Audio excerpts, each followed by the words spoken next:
ოჰო, აქ თურმე რამდენი რამ ხდება. ევროპელი მეფოლადეები ბრაზობენ და სამუშაოს დაკარგვის ეშინიათ. აქვს კი მომავალი ევროპის მძიმე მრეწველობას.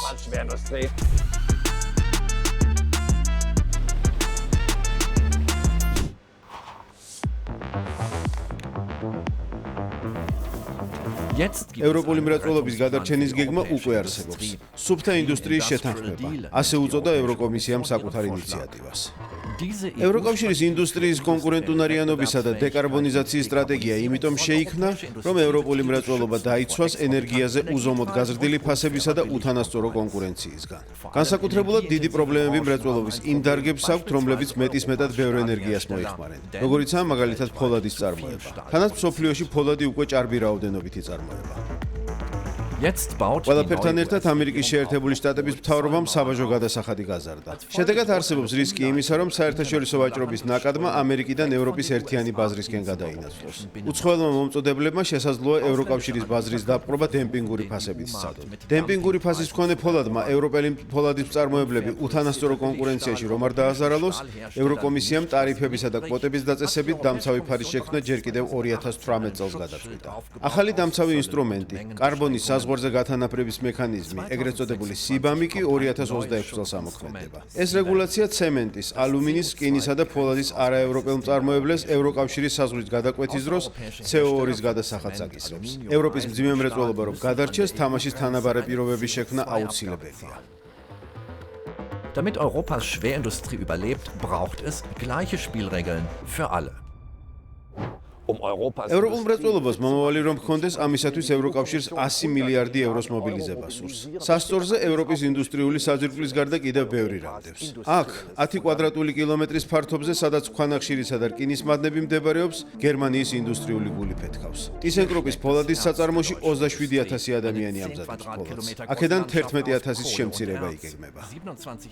ევროპის ფოლადის წარმოება კრიზისშია. კრიზისის მიზეზი კი მრავალია. ამერიკის მიერ დაწესებული ტარიფები, ელექტროენერგიის მეტისმეტად გაძვირება, გლობალური ჭარბწარმოება თუ ჩინეთის იაპ ფოლადთან კონკურენცია. ევროკომისიაში ფიქრობენ, რომ მისი გადარჩენა შეუძლია ფოლადის სამოქმედო გეგმას. მე დავათვალიერებ ThyssenKruppის საწარმოს გერმანიაში, რომელიც ევროპაში ფოლადის ყველაზე მსხვილი მწარმოებელია. გერმანიაში სურთ, რომ ქვეყანა 2045 წლისთვის კლიმატ-ნეიტრალური გახდეს. ეს მხოლოდ იმ შემთხვევაშია შესაძლებელი, თუ ფოლადის წარმოების დროს ქვანახშირის ნაცვლად გამოიყენებენ ელექტროენერგიას ან წყალბადს. ევროკომისია მხარს უჭერს ასეთ გარდაქმნას. გერმანიის ფოლადის მწარმოებელი გიგანტი ThyssenKruppიც ერთგულად იცავს ეგრეთ წოდებულ მწვანე ფოლადის კონცეფციას. უკან ხედავთ კოქსის ქარხანას, რომელიც აღარ დაგვჭირდება გრძელვადიან პერსპექტივაში, როდესაც აღარ გამოვიყენებთ კოქსს საწარმოო პროცესში. მე მხოლოდ ბრძმედის დათვალიერების ნება მომცეს, ისიც დამცავი აღჭურვილობის გადაწმის შემდეგ. ამ ფოლადის ლავის ტემპერატურა 1500 გრადუსი ცელსიუსია. ამერიკის პრეზიდენტი ტრამპი ფოლადის მწარმოებელთა ჯოჯო ხეთურალს კიდევ ერთ მუღუზალს უმატებს. 25%-იან ტარიფს, რომელიც შესაძლოა კიდევ გაორმაგდეს. მთელი მსოფლიოს ფოლადის მწარმოებლები ღელავენ. ThyssenKrupp ამერიკაში მცირე რაოდენობით ყიდის ფოლადს, მაგრამ ისინი მაინც პანიკაში არიან. თუ მესამე სამყაროს ქვეყნები აზიიდან, აფრიკიდან და ახლო აღმოსავლეთიდან ფოლადს ამერიკაში ვეღარ გაყიდიან, ისინი ევროპის ბაზარზე შეეცდებიან შესვლას დემპინგური ფასებით. უპირველეს ყოვლისა, თავი გაუმართლებლად იაფი იმპორტისაგან უნდა დავიცვათ. ყოველ წელს მსოფლიოში 550 მილიონი ტონა ჭარბი ფოლადი იწარმოება. ჩვენ ნახშირბადის გადასახადის ეფექტიანი მექანიზმი გვჭირდება და რა თქმა უნდა, როგორც ეროვნულ, ისე ევროპის დონეზე კონკურენტუნარიანი ფასები უნდა იყოს ენერგიაზე. პროფკავშირებმა პირველ შესასვლელთან მეთვალყურეობა დააწესეს. ეროლი და მისი კოლეგები უზარმაზარ დემონსტრაციებს გეგმავენ. მეფოლადეებს სურთ გერმანიაში ქარხნების დახურვა გააპროტესტონ.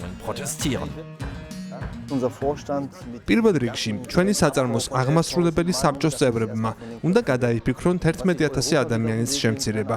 ევროპას კი იმას ვეტყოდი, რომ განახლებად ენერგიაზე დაფუძნებული, ეგრეთ წოდებული მწვანე ფოლადის კონცეფცია უფრო სწრაფად დაინერგოს.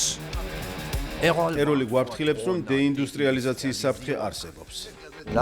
იმის შემდეგ, რაც მაღაროები დავკარგეთ, ახლა მრეწველობაც რომ დავკარგოთ, გერმანიისთვის და ევროპისთვის კატასტროფა იქნება. ამიტომ ევროკომისიის ფოლადის სამოქმედო გეგმა ძალიან მკაცრია. ეს არის დამცავი ტარიფი დემპინგურ ფოლადზე. პოლიტიკოსები, მენეჯერები და მუშები თანხმდებიან. ფოლადის წარმოების გადაწყობა შესაძლებელია. პროფესიული კავშირის ლიდერი ნაბიჯის აჩქარებას ითხოვს. ჩვენ ინვესტიციებით წახალისება გვჭირდება. გვინდა, რომ დეკარბონიზაცია წინ წავიდეს და ბრიუსელმაც რაღაც უნდა გააკეთოს ამისთვის. გვჭირდება დაცვა იმ იმპორტისგან, რომელიც არ იწარმოება ეკოლოგიური გზით. ევროკავშირმა უბრალოდ ბარიერი უნდა აღმართოს და ეს ახლავე უნდა გაკეთდეს.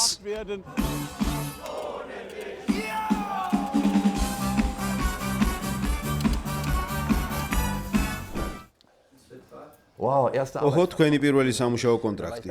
მაშინ ისეთი ამაყი ვიყავი. მამაჩემიც მაღაროელი იყო, ჩემი ძმაც და გეამაყებოდა მაგარ ბიჭებს შორის თუ იყავი. ამერიკამ ტარიფები დაგვიწესა.